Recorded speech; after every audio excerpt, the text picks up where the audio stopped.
प्रिय बच्चों, मैं महेश चंद्र मीणा से आचार्य भूगोल।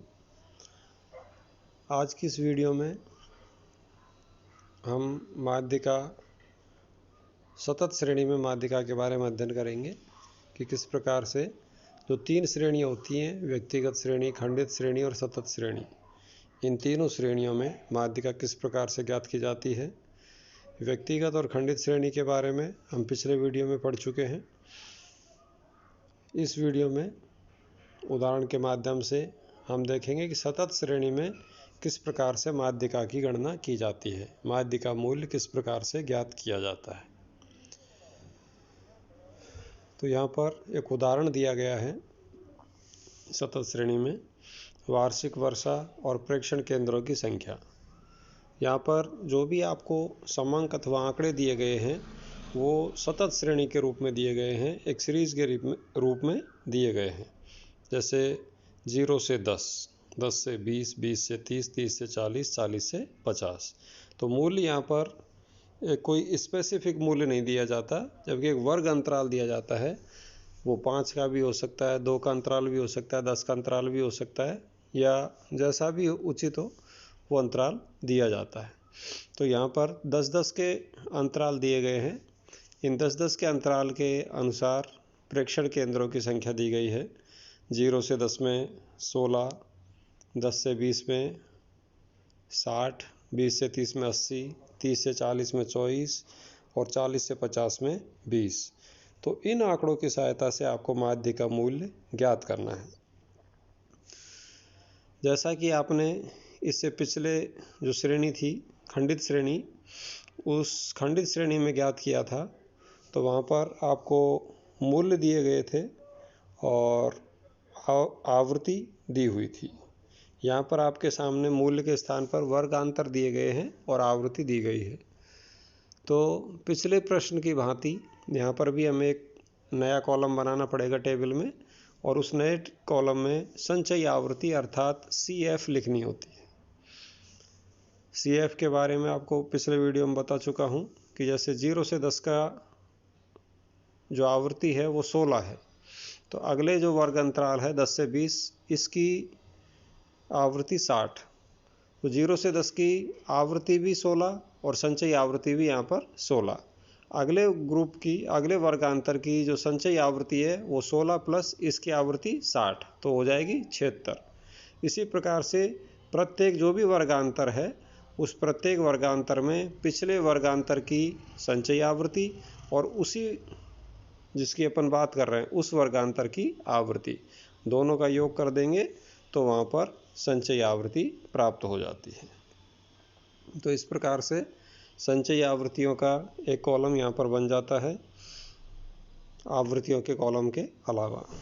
आवृत्तियों का जो कुल योग है उसे n कहा जाता है। तो यहाँ पर सभी आवृत्तियों को योग कर देते हैं, तो योग के पश्चात आ जाता है आपका n बराबर है यहाँ पर 200। एक चीज़ ये भी ध्यान रखनी है दोनों ही श्रेणियों में, सतत श्रेणी और खंडित श्रेणी में, कि जो भी आपका n आएगा वो n संचय जो लास्ट की संचयी आवृत्ति है उसके बराबर ही रहेगा। अगर बराबर नहीं है तो कहीं ना कहीं गणना में आपसे त्रुटि हुई है, गलती हुई है। इसलिए लास्ट ग्रुप की या लास्ट मूल्य की संचयी आवृत्ति वो होगी बराबर आपके सभी आवृत्तियों का योग के। इस प्रकार से ये टेबल बनाने के पश्चात अब माध्यिका की गणना करते हैं। तो पिछली जो भी दोनों श्रेणियां थी, व्यक्तिगत और खंडित, उन श्रेणियों में माध्यिका मूल्य ज्ञात करने का जो सूत्र था वो था m बराबर n+1/2वां पद। यहाँ पर सूत्र अलग है, यहाँ पर है m बराबर m यानी कि माध्यिका मूल्य बराबर n/2वां पद। n यहाँ पर दे रखा है 200, n मतलब सभी आवृत्तियों का योग, तो n है यहाँ पर 200, 200/2 यानी कि 100वां पद। अब 100वां पद कौन से वर्गांतर में आता है ये देखिए। संचयी आवृत्ति वाला कॉलम देखना है, यहाँ पर 0 से 10 16 तक है, 10 से 20 76 तक है, तो 76 से ऊपर 156 तक जो भी माध्यिका मूल्य आएंगे सब आएंगे 20 से 30 वाले वर्गांतर के मध्य में। और ये आ रहा है हमारा 100वां पद, तो जो 100वां पद है वो आएगा इसी 156 वाले के अंदर 20 से 30 जो वर्गांतर है इसके अंदर आता है। तो अब जो हमारा वर्गांतर है जिसमें आपको माध्य का मूल्य ज्ञात करना है वो वर्गांतर है आपका 20 से 30।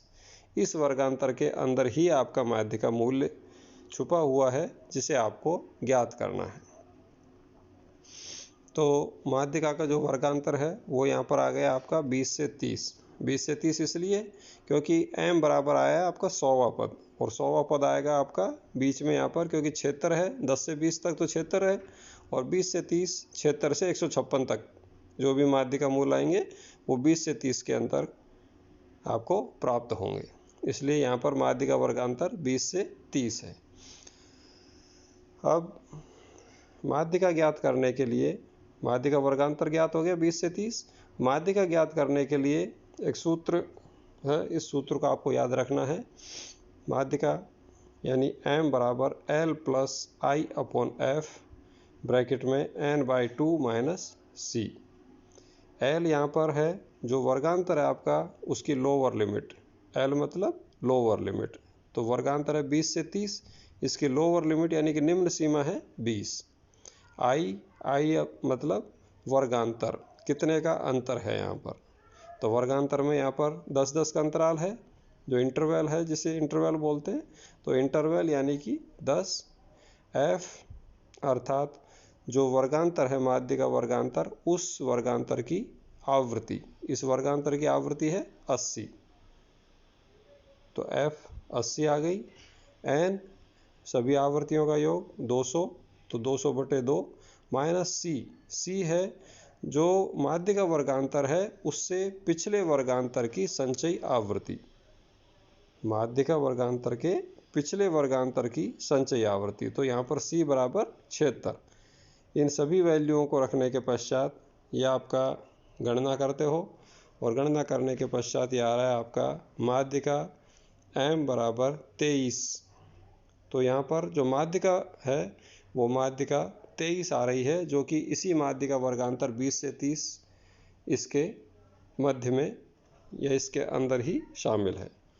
क्योंकि अपन को पहले ही माध्य का वर्गांतर ज्ञात हो गया था 20 से 30 का, तो माध्य का जो भी ज्ञात होगी वो 20 से 30 के अंदर ही अपन को ज्ञात होगी, तो आपका एक कन्फर्मेशन हो जाएगा कि आपका उत्तर है सही है अथवा गलत है। तो इस प्रकार से उपरोक्त तीनों श्रेणियों में, व्यक्तिगत श्रेणी, खंडित श्रेणी और सतत श्रेणी में किस प्रकार से माध्य का मूल्य की गणना की जाती है उसके बारे में हमने इस वीडियो में पढ़ा है। आगे जो वीडियो होगा उसमें हम बहुलक अथवा मोड के बारे में अध्ययन करेंगे। धन्यवाद।